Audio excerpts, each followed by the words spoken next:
Alright folks, I'm gonna try to make a ultralight rod buying guide video also, but this is not gonna be easy because it's very complicated and messy and just not clear cut like the ultralight real video.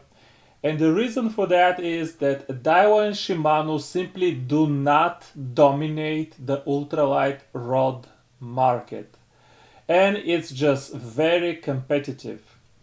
I'm gonna start actually with the highest price range because I have less to talk about, in that range, because I haven't had much experience.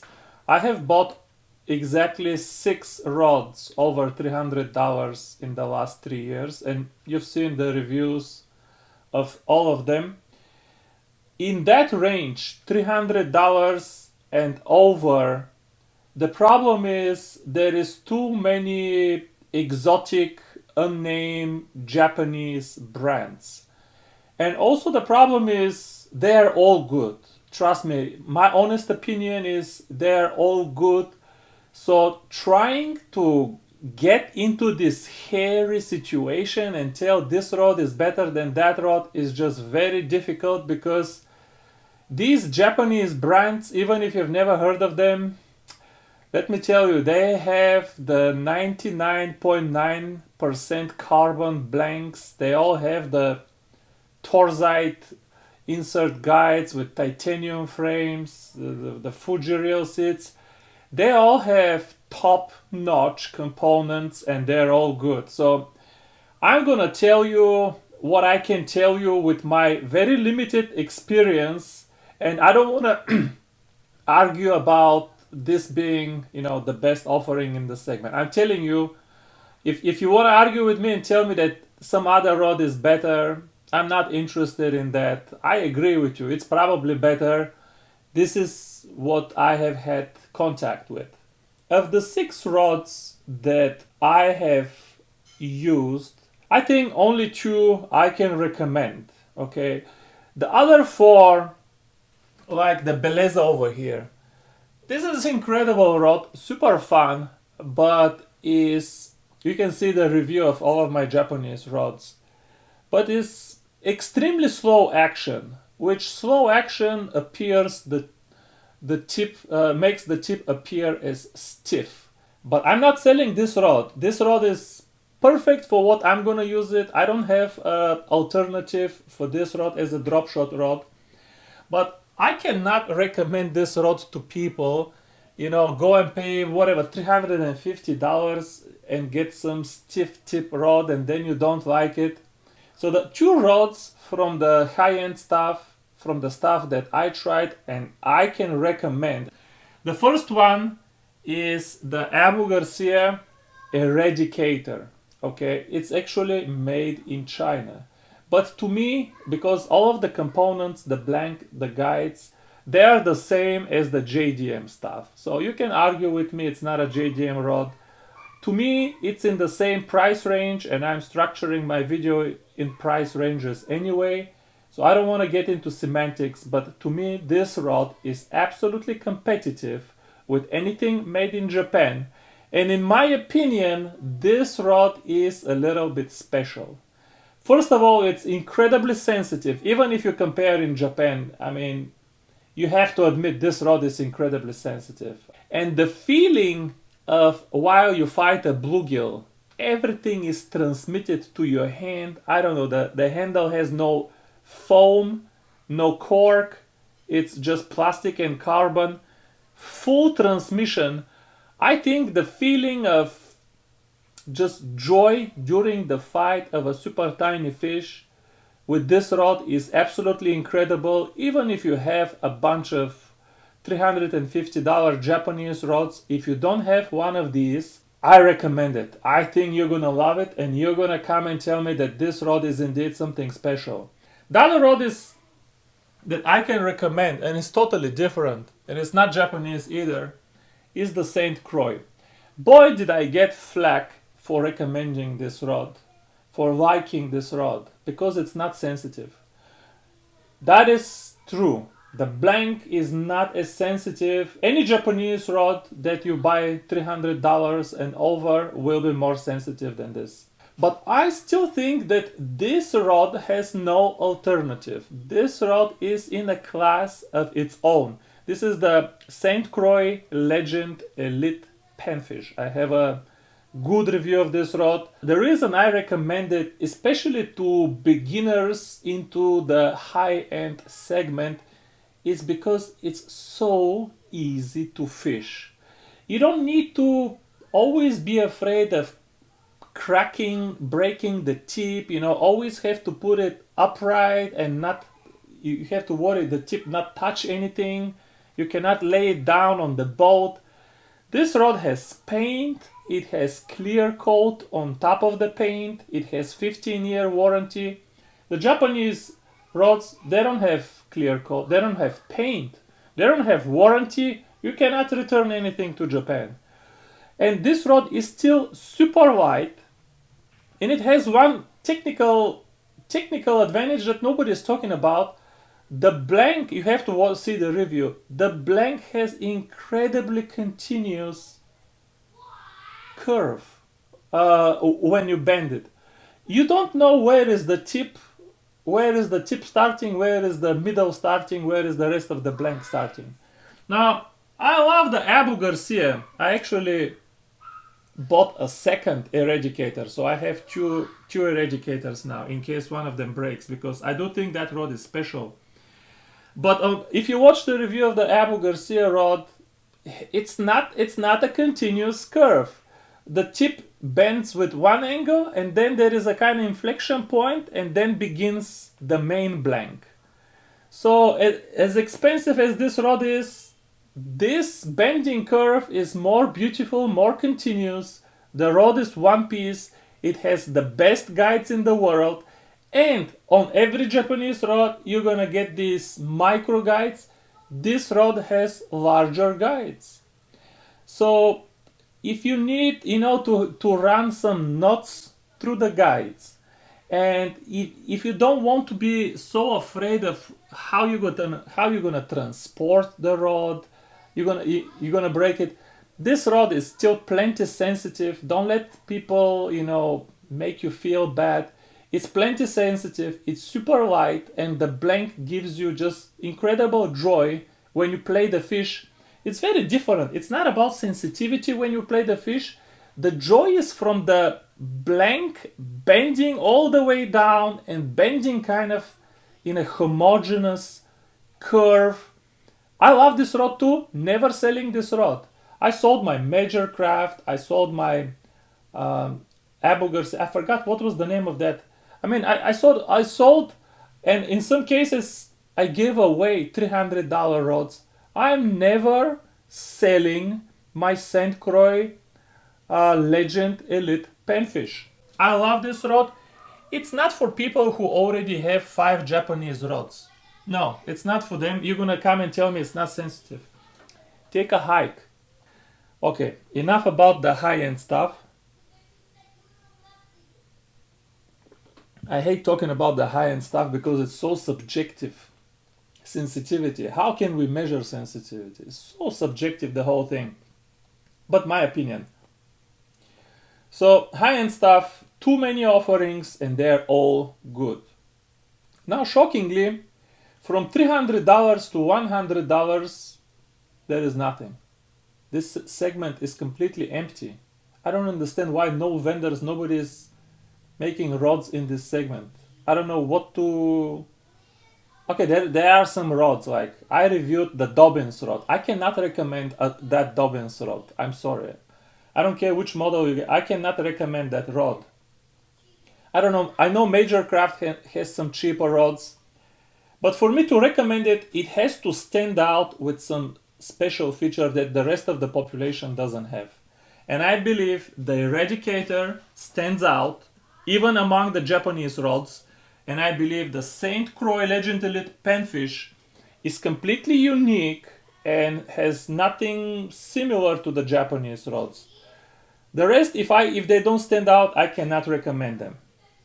Now, going under $100, the budget segment is actually incredibly competitive and also very unclear. You can argue all day this rod is better than that rod. So I'm gonna tell you my opinions, but I'm not willing to argue with anybody who thinks that rod is better than this rod and all of that.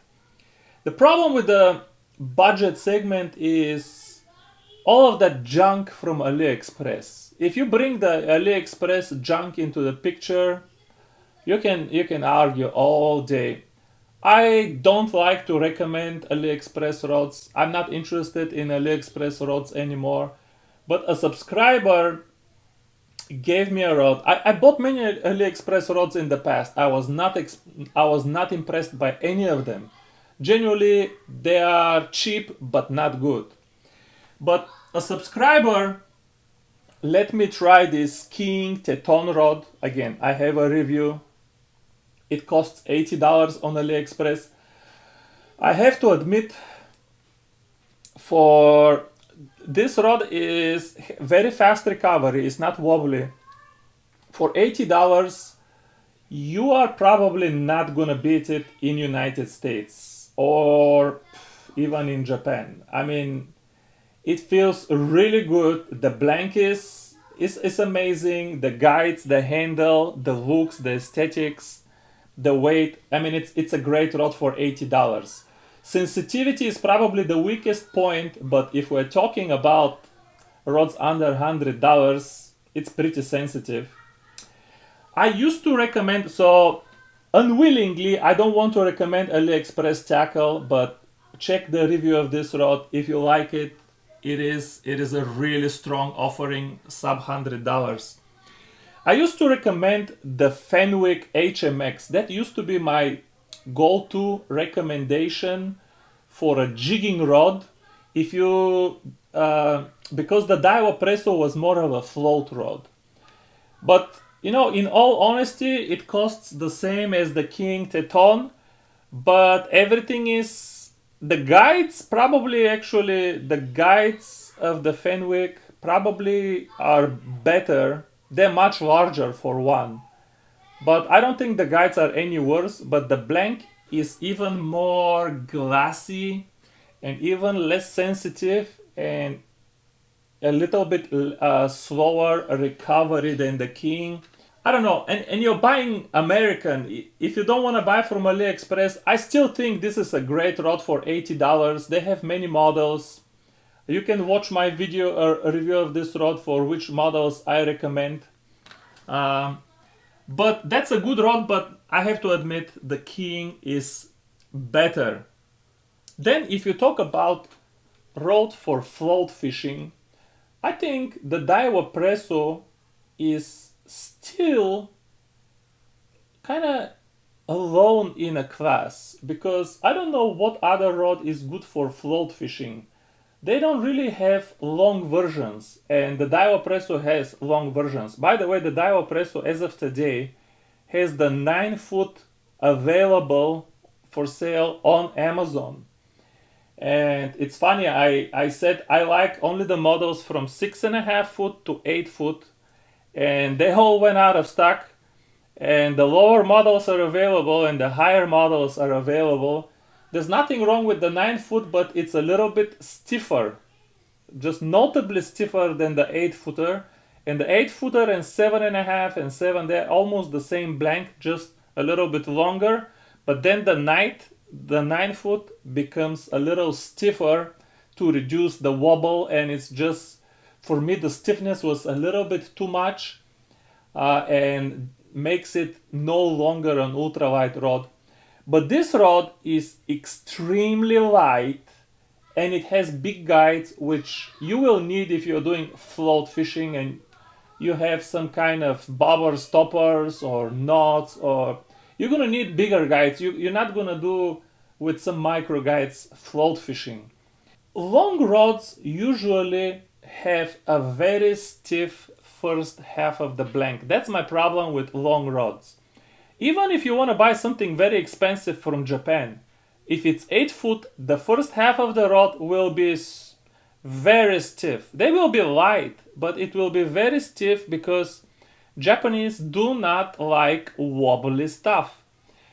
And it's just very hard to find a rod that is 8 foot long and still ultralight, and even the first half of the rod is ultralight. So not just hard, I think it's impossible. Tell me one other rod in the world, any price, that is 8 foot long and the whole rod is ultralight. Okay, a lot of them 8 foot long, the tip is ultralight. The middle is okay, acceptable, maybe just light. But then you get to the first half of the rod, and it's like light power, and the blank gets thicker, and it's just stiffer to reduce the wobble. And look at this blank, man, 8 foot long rod. Look at this blank, how thin it is, even at the handle. And you see in my videos, it bends all the way down. I mean, this rod is alone in a class. For float fishing, no alternatives. Now, I wouldn't just tease you with that. I know it's out of stock almost everywhere. But the key word here for the Daiwa Presso is almost everywhere. People keep telling me that they found it in some little stores in some little town. The other thing is, somebody told me that they talked to Daiwa and they told them that Daiwa Presso will be coming back in stock. I cannot confirm that. I have not talked to Daiwa, but if you see Daiwa Presso in stock and you need a float fishing rod, no alternatives. What are you gonna buy? Even from Japan, what are you gonna buy that is not super stiff in the first half of the rod? There is one nice rod, and by the way, I shop with my kids in Bass Pro Shops and Cabela's all the time. I check all of the stuff there. It's all the same, very little has changed. I used to have 3 of these rods. I sold one of them, I still have 2. This is a Browning Airstream, still made by Bass Pro Shop. I like the beautiful green color, I like the beautiful handle. This is probably the best rod that I never reviewed, and I didn't review it because it was discontinued, but it has nice size guides. Actually, it has exactly the same guides as the Daiwa Presso, and the blank is, well, the top half of the blank is very similar to the Daiwa Presso. The first half of the blank is a little stouter, but not much. It's probably the closest you can go, and it's, I think, very different look than the Daiwa Presso, but just as beautiful. But the key thing here is the Airstream the Browning Airstream was discontinued, but Bass Pro Shops continued to sell the exact same rod without any changes except the color. You can steal the Bass Pro Shop brand Airstream rod. It's called PTC, Airstream PTC, but it has a red color. Now, red color is, I keep saying it's not my thing, but look how many red rods I have. This is red, this is red. I thought the Carabas that was red. I keep buying red rods anyway. So if you're looking for a float rod under $100, that Airstream rod from Bass Pro Shops, 7.6 foot long, really good offering. Okay, yeah, you can go and check it. It has nice guides, super comfortable handle. It's just the red color, but you can put some Daiwa Fuego with it. Will be perfect match in terms of color and weight and purpose and just quality. That would be a good match. Okay, let's end the video with the $20 price segment. And you know the rod that I recommend in that price segment is the Shakespeare Micro Light. But I think it's very kind of confusing and misleading when I present it like this, because this rod is not the best in the $20 segment. It is the best in the $20 segment, but this rod is very competitive in the $60 segment. Okay, as a matter of fact, 70% of the rods Don't ask me how I came up with the 70% number. But 70% of the rods in this $60 segment have the exact same generic blank that the Shakespeare Microlight has. They have the exact same cheap steel guides that the Shakespeare Microlight has. But usually they have a little better looking handle, they have a nicer paint, and they have a clear coat. And that is the only difference. But they sell them for $60.